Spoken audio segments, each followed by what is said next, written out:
വേണ്ട നിത്യവഴുതനങ്ങ കുറച്ചുണ്ട്, കുറേ ദിവസം എടുത്ത് വെച്ചതാണ് കേട്ടോ. അപ്പോൾ അതിലേക്ക് 2-3 കൊത്തമര നമ്മുടെ അത് മാത്രമായിട്ട് മാറ്റി വെച്ചിട്ട് കാര്യമില്ലല്ലോ, അപ്പോൾ ഞാനത് കൂടി ചേർക്കുന്നുണ്ട്. പിന്നെ നമ്മുടെ ചെമ്മീൻ വേണ്ടേ കിള്ളി റെഡിയാക്കി വെച്ചിട്ടുണ്ട് കേട്ടോ. അപ്പോൾ ഇന്ന് നമുക്കിത് രണ്ടും കൂടി ഒരു തോരൻ ഉണ്ടാക്കാം. ഈ തോരന് വേണ്ടി ഞാൻ കുനുകുനാന്നാണ് അരിയണത്. ഇതെല്ലാം ഒന്ന് അരിഞ്ഞെടുത്തിട്ട് വരാം.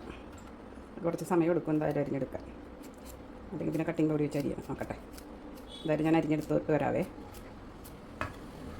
അപ്പോൾ വേണ്ടേ എല്ലാം അരിഞ്ഞെടുത്തിട്ടുണ്ട് നിത്യവഴുതനങ്ങ.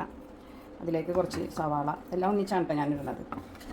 വേപ്പില, കറിവേപ്പില, ചെമ്മീൻ, പിന്നെ നമുക്ക് വേണ്ടത് കുറച്ച് കാന്താരി ഞാൻ ചതച്ചെടുത്തിട്ട് വരാവേ. കാന്താരി ചതച്ചിട്ടുണ്ട്. അതിലേക്ക് 2 വെളുത്തുള്ളിയും കൂടി ഇട്ട് ചതച്ചിട്ട് ഇതെല്ലാം ഒന്നിച്ച് ഞാൻ അതിലേക്ക് ഇടുകയാണേ. ആവശ്യത്തിന് ഉപ്പ്, മഞ്ഞൾപ്പൊടി, മുളക് പൊടി, നാളികേരം. ഇതെല്ലാം ഒന്നിച്ച് കടുക് പൊട്ടിച്ച് ഇതെല്ലാം കൂടി അടുപ്പിലിട്ട് ഇട്ടാൽ മാത്രം മതി. ഇതിൽ വേറെ ഒന്നും ഇടാനില്ല. വേണ്ട എണ്ണ ഒഴിച്ച് കടുക് പൊട്ടിയിട്ടുണ്ട്. ഈ സാധനങ്ങളെല്ലാം ഒന്നിച്ച് അണിച്ച് കൊടുക്കും. ഒരു പണിയില്ല, ഇതിലെല്ലാ സാധനങ്ങളും ചേർത്തിട്ടുണ്ട്. അപ്പോൾ അത് ചെറിയ തീയിൽ അവിടെ ഒന്ന് പൊടിയായി വരും. എല്ലാ തോരനും ഇങ്ങനെയൊക്കെ തന്നെയാണ് കേട്ടോ ചെയ്യുന്നത്.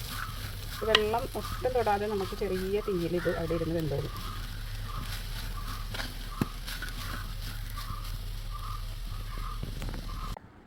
വേണ്ട അപ്പം നമ്മുടെ തോരൻ റെഡി ആയിട്ടുണ്ട് കേട്ടോ. ഇങ്ങനെ ചെയ്താൽ മതി. എല്ലാം കൂടി ഒന്നിച്ചിട്ടിട്ട് കടുക് പൊട്ടിച്ച് അവിടെ പയ്യെ ഇട്ട് മൂടി വേവിച്ചാൽ മതി. കഴിഞ്ഞു.